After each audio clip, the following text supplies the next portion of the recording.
Deep space में मौजूद बड़ी से बड़ी ऑब्जेक्ट को अपने अंदर निगल जाने वाले ब्लैक होल्स हमेशा से ही वैज्ञानिकों को अपनी ओर आकर्षित करते रहते हैं। लेकिन अगर मैं आपसे कहूं कि अर्थ पर भी ऐसे कई ऑब्जेक्ट मौजूद हैं जो ब्लैक होल की तरह अपने अंदर किसी भी चीज को निगल सकते हैं, मुझे पता है कि ऐसा यकीन करना मुश्किल है, पर यह सच है क्योंकि अर्थ के समुद्रों में एडीज नाम के ये मॉन्स्टर अर्थ पर मौजूद ब्लैक होल्स कहे जाते हैं, जो हजारों सालों से न जाने कितने समुद्री यात्रियों और व्यापारी जहाजों को अपने अंदर निगल चुके हैं। इसके अलावा क्या आप जानते हैं कि अमेरिका की कैलिफोर्निया स्टेट की कोस्ट लाइन पर समुद्र की गहराई में 1300 किलोमीटर में फैले करीब 15,000 ऐसे मिस्टीरियस परफेक्ट सर्कल डिस्कवर किए गए हैं जो पृथ्वी पर मौजूद इंसानी सभ्यता से भी ज्यादा पुराने हैं। और इनके परफेक्ट आकार और संख्या को देखकर कई लोग मान रहे हैं कि इनका निर्माण इंसानों से पहले पृथ्वी पर रहने वाली किसी एंशिएंट एलियन सिविलाइजेशन ने किया था। तो दोस्तों बने रहिए आज के इस वीडियो में, क्योंकि आज हम समुद्र की गहराइयों में मौजूद कई ऐसी मिस्ट्रीज के बारे में जानेंगे जो आज भी वैज्ञानिकों के लिए एक पहेली बनी हुई है। तो चलिए शुरू करते हैं। तो सबसे पहले जानते हैं कि आखिर ये एडी क्या है और क्यों इन्हें पृथ्वी के समुद्रों में मौजूद पानी के ब्लैक होल्स कहा जाता है। एडीज पानी के एक ही डायरेक्शन में तेज घुमाव से बनने वाले भंवर होते हैं जो कई सौ किलोमीटर में फैले हो सकते हैं, जिनके आसपास मौजूद अरबों टन समुद्र का पानी लगातार मोशन में रहता है, जो एडीज को समुद्र की कुछ सबसे खतरनाक जगहों में से एक बना देता है, क्योंकि इनकी चपेट में आकर इनसे बाहर निकलना ऑलमोस्ट इम्पॉसिबल होता है,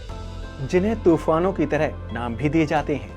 जून 2010 में गल्फ ऑफ मैक्सिको में एक बहुत बड़ा एडी देखने को मिला था, जिसे फ्रैंकलिन नाम दिया गया था।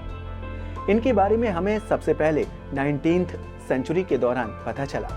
क्योंकि इस दौरान समुद्र के जरिए व्यापार अपने चरम पर था, पर कई लोग समुद्र से यात्रा करने या व्यापारी जहाजों को ले जाने से काफी ज्यादा डरते थे,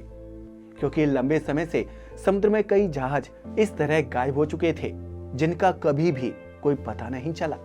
इसलिए लोगों के बीच अफवाह फैली थी कि समुद्र में एक मॉन्स्टर छिपा है जो जहाजों को समुद्र में डुबा देता है। शुरुआत में इन बातों पर लोगों ने ज्यादा ध्यान नहीं दिया, लेकिन जब कई बड़े जहाज इस तरह की दुर्घटना का शिकार होने लगे और कई देशों की सरकारों को काफी बड़ा घाटा होने लगा, तब जाकर सरकारों ने समुद्र में रहस्यमय तरीके से डूब रहे इन जहाजों को सीरियसली लेना शुरू कर दिया, जिसके बाद वैज्ञानिकों के साथ मिलकर समुद्रों में एक लंबा खोज अभियान चलाया गया ताकि उस कारण का पता लगाया जा सके जिसके कारण यह जहाज डूब रहे हैं। इसी दौरान वैज्ञानिकों को अटलांटिक ओशन के पास कुछ अजीब दिखा। वैज्ञानिकों ने यहाँ देखा कि पानी के बीचों बीच एक बहुत बड़ा गड्ढा सा बना हुआ है, जिसके चारों ओर कई किलोमीटर में पानी काफी तेजी से घूम रहा है और अपने आसपास के पानी को अपने अंदर खींच रहा है। उस समय ब्लैक होल्स का कॉन्सेप्ट भी काफी नया था, जो लोगों को काफी ज्यादा फैसिनेटिंग लगता था कि कैसे यूनिवर्स में मौजूद कोई ऑब्जेक्ट कितने भी बड़े ऑब्जेक्ट को अपने अंदर निकल सकता है। इसलिए जब अर्थ के समुद्रों में इन घूमने वाले बड़े बड़े भंवर की खोज हुई तो इनकी भी विनाशकारी ताकत को देखते हुए कई लोग इन्हें ब्रह्मांड के ब्लैक होल से कंपेयर करने लगे, क्योंकि समुद्र में मौजूद ये एडीज भी अपनी चपेट में आने वाले बड़ी से बड़ी जहाज को टुकड़ों में तोड़कर डुबा सकते थे।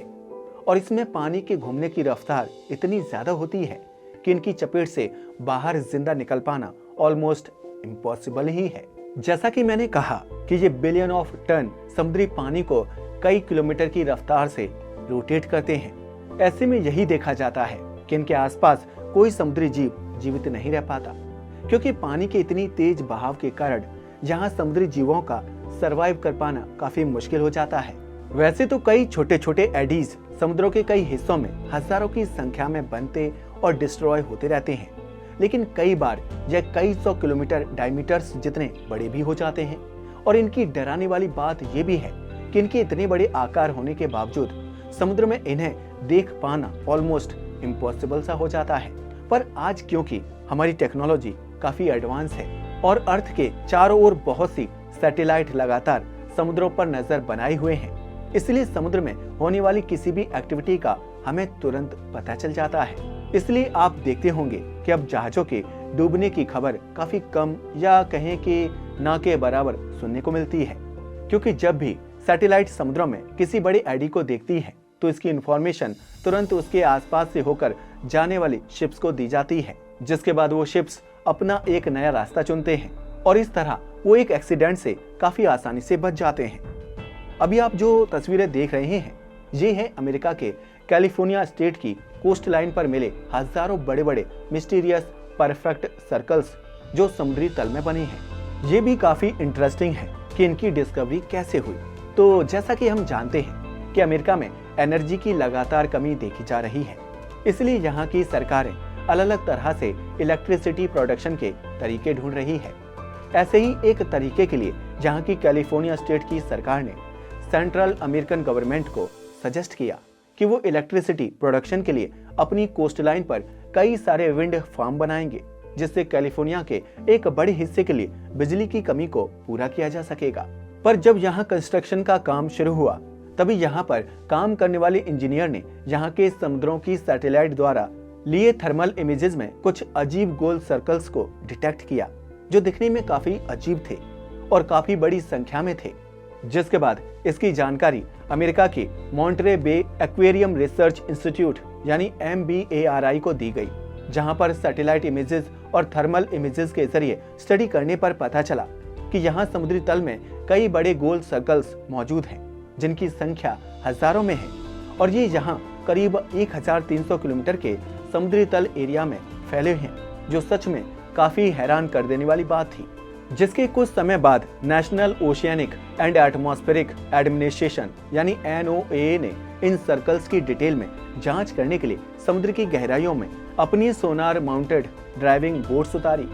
सोनार डेटा के जरिए हमें यहाँ एक बहुत सरप्राइज करने वाली बात पता चली कि इस डेटा के मुताबिक सी फ्लोर की लेयर्स ने जो डेटा दिखाया है उससे पता लगता है कि यह 50,000 सालों से अनटच्ड पड़े हुए हैं और इसके कार्बन डेंसिटी से पता लगता है कि यह होल्स लगभग 4 लाख साल पुराने हैं और उस समय पृथ्वी पर इंसान मौजूद ही नहीं थे और जो मौजूद भी थे वे दूसरे जानवरों की ही तरह थे, जिन्हें ज्यादा सोचने समझने की समझ नहीं थी। जिसके बाद इन सभी सर्कल्स की काफी करीब से 3D मैपिंग की गई, जिसमें सामने आया कि समुद्र की गहराइयों में बने ये परफेक्ट राउंड शेप सर्कल्स करीब 2 टाइप के हैं, जिनमें सबसे बड़े वाले 175 मीटर चौड़े और 5 मीटर गहरे हैं, जिनकी संख्या ऑलमोस्ट 5000 है और जिन्हें पॉकमार्क्स कहा जाता है। सेकंड टाइप में वो छोटे काफी ज्यादा परफेक्ट शेप के सर्कल हैं, जिनकी चौड़ाई 11 मीटर और गहराई 1 मीटर है और इनकी कुल संख्या लगभग 10,000 है, जिन्हें माइक्रो डिप्रेशंस नाम दिया गया है। पर असली सवाल ये है कि आखिर इतने परफेक्ट राउंड सर्कल और वो भी हजारों आखिर समुद्र की गहराई में कहां से आए?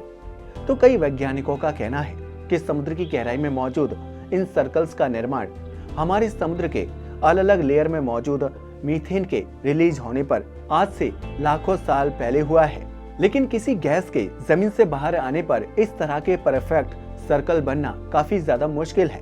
इसलिए ज्यादातर वैज्ञानिक इन सर्कल्स का फॉर्मेशन मीथेन से जोड़कर नहीं देखते,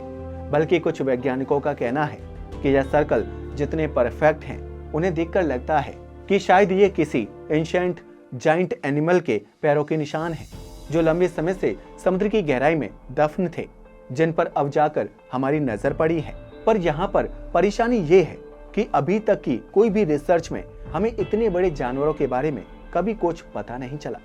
इसके अलावा यहाँ पर एक और थ्योरी दी जाती है जो साइंटिफिक एक्सप्लेनेशन से थोड़ा हटकर है, क्योंकि कई लोग ये भी कह रहे हैं कि इनका निर्माण अर्थ पर मौजूद किसी एंशिएंट इंटेलिजेंट सिविलाइजेशन ने किया था, जो इंसानों से कई लाख साल पहले अर्थ पर रहते थे। जो भी हो, पर अभी भी वैज्ञानिक इस बात पर श्योर नहीं है कि आखिर कैसे समुद्र में इन परफेक्ट सर्कल्स का निर्माण हुआ। तो दोस्तों, आई होप कि आपको आज की इस वीडियो से काफी कुछ नया सीखने को मिला होगा। अगर आपका कोई सवाल या सुझाव है तो आप मुझे कमेंट बॉक्स में लिखकर बता सकते हैं। आज के लिए बस इतना ही। वीडियो पसंद आया हो तो इसे लाइक और शेयर करें। धन्यवाद।